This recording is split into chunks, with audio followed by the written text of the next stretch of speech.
have the perfect beginner-friendly weekend blanket pattern for you. It's cozy, it's snuggly, and it works up quicker than a flash.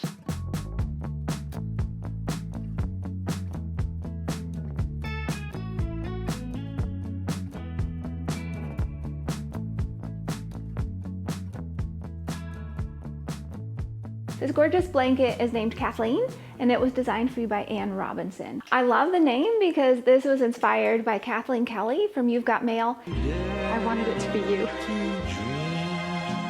And her cozy yet classic sense of decor. It would make the most perfect throw to toss over a winged armchair or to snuggle up when you're reading your favorite books. And I really think this just might be the ultimate knitted blanket pattern. Let me tell you why. This cozy blanket pattern features a beautiful repeating herringbone stitch pattern throughout, which lends a sumptuous sense of texture and really plays with the hand-dyed yarn so nicely. The stitch pattern lends a really lovely sense of movement too, encouraging your eyes to dance along the stitches. You're gonna find garter stitch bordering the herringbone sections as well as running along the edges.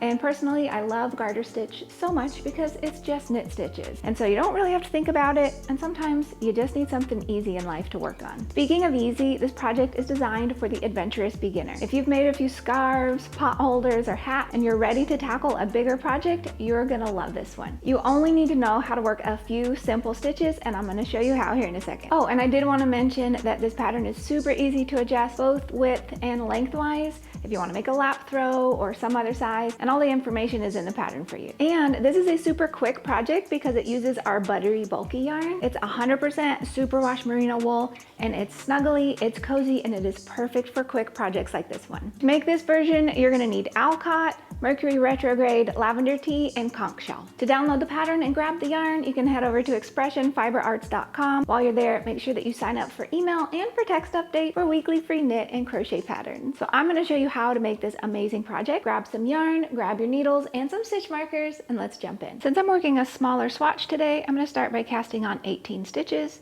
You'll obviously have more for the actual blanket. 2, 3, 4, and I'm just using the long tail cast on method. 7, 8, 9, 10, 11, 12, 13, 14, 15, 16, 17, and 18. For the first row, you're just gonna start with some nice and easy garter stitch. So we're creating a garter stitch border, which will go all the way around our blanket. So just go ahead and knit all the stitches for this first row.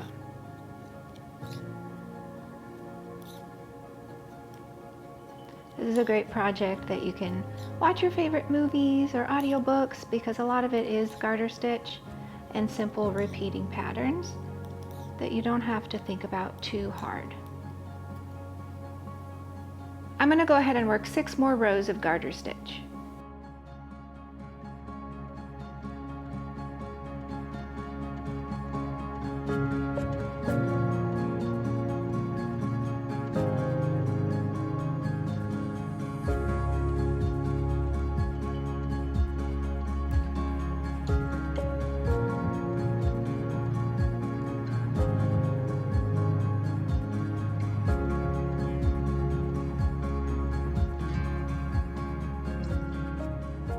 Now we're going to go ahead and start our herringbone pattern. To begin, we want to create our garter stitch border on the side edges as well. So you're going to start by knitting the first 5 stitches, and then grab a little stitch marker, pop that on, and then we're going to purl across until we have 5 stitches left.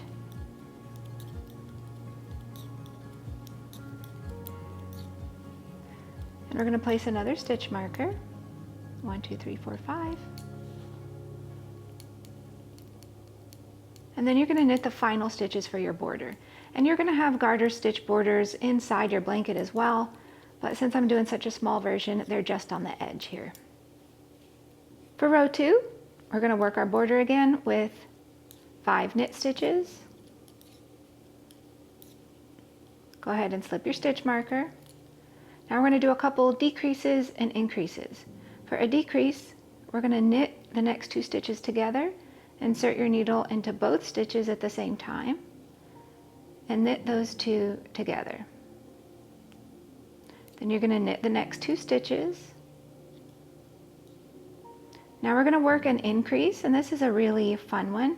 Go ahead and turn your work backwards, and you're going to see this little purl bump on the back of your stitch. Go ahead and grab that with your right needle, like so.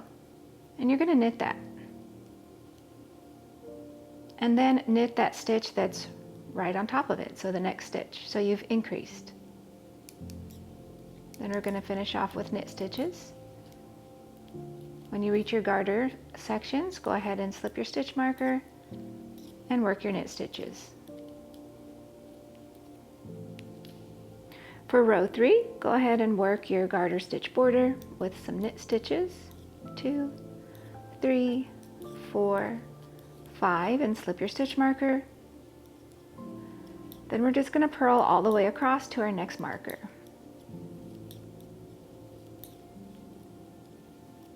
When you reach that, you're going to go ahead and slip it, and then finish off with your garter stitch border.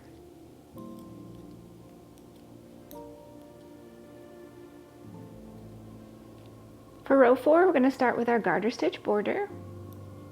2, 3, 4, 5 knit stitches. Go ahead and slip your stitch marker and knit 1. And then our repeat is knit 2. Then we're going to work that increase, so grab that little bar behind the next stitch, like so, just like we did before, and knit it, and then knit that stitch as well. Then you're going to knit 2 and knit 2 together for a decrease. You'll continue repeating that. When you reach your marker, go ahead and work your 5 knit stitches.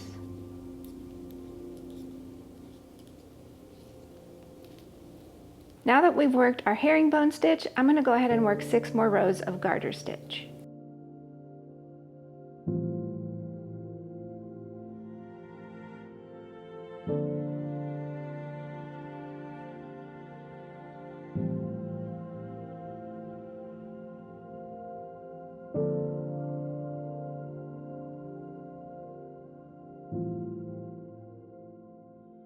I've gone ahead and worked up another little swatch.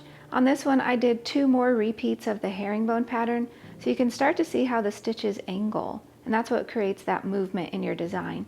And then, of course, we have our beautiful garter stitch border all the way around. And that's it. You're just going to continue repeating those 4 rows, interspersed with rows of garter stitch until you get the size of blanket that you like. And you'll change colors, as mentioned in the pattern, to create this beautiful gradient. I told you it was easy, and I know you're going to love it. Have so much fun. Thank you for joining me, and be sure to check back next week for another epic design. Bye!